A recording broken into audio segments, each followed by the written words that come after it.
Pierre Ducamp, qui est ici. Bonjour Pierre, venez, je vous en prie. Alors, Pierre, on a parlé avec Danielle Jerkens de son régime sans sucre total. Elle a perdu 6 kilos. Je vais vous laisser reprendre votre souffle, évidemment. La question que je voulais vous poser pour reprendre un peu ce que disait Jean-Michel Cohen, ne plus manger de sucre, est-ce que pour vous c'est la solution pour perdre du poids? Puisque votre régime, à l'inverse, si je ne me trompe pas, fait la guerre au sucre. Enfin, justement, fait la guerre au sucre. Ça fait 40 ans que je fais la guerre au sucre.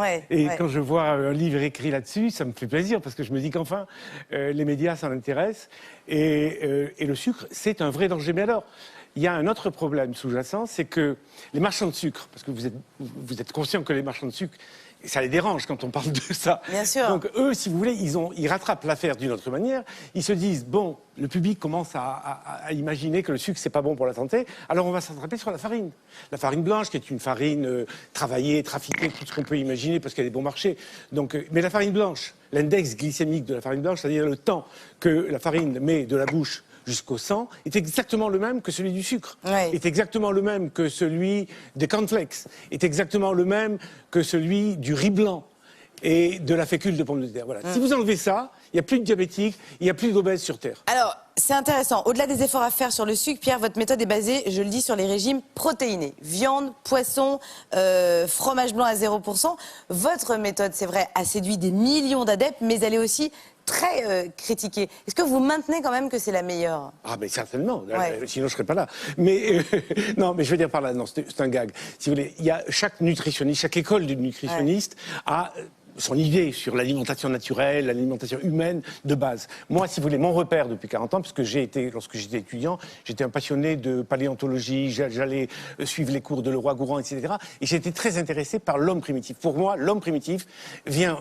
nous sommes aujourd'hui, lorsque nous naissons aujourd'hui à Paris en 2015, on est chasseur-cueilleur. Oui, mais Cro-Magnon, il faisait pas de régime, Pierre. Comment? Cro-Magnon, il faisait pas de régime. Non, je ne dis pas qu'il faisait des régimes. Mais il mangeait quoi, l'homme du Cro-Magnon? Le mâle chassait, tuait de la chair animale, et la femelle ramassait, cueillait du végétal. Dans l'équation fondamentale, l'homme rapporte 35% de la valeur énergétique de sa ration, et la femme 65. Alors, vous voyez, la femme, c'est un dommage. Ah oui, non, forcément, je vois Jean-Michel réagir, mais c'est une notoriété publique. Vous n'êtes pas d'accord avec ça. Mais comment on s'y retrouve, alors, Jean-Michel?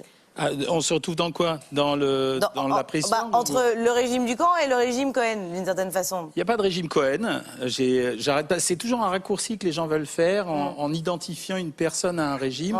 En fait, pour moi, il y a une nutrition. La nutrition, c'est simplement ce que disait Lowenstein tout à l'heure. C'est-à-dire que tant qu'on n'a pas réduit l'énergie consommée par un adulte et que cette réduction, elle fait que la dépense d'énergie est supérieure, il n'y aura pas d'amaigrissement. La deuxième chose qu'il faut savoir, c'est que oui, effectivement, la majeure partie des gens qui vont faire des régimes, 80% d'entre eux, auront probablement des possibilités de reprendre du poids dans les 5 prochaines années. On le sait tous. Faut-il accepter ça ou non?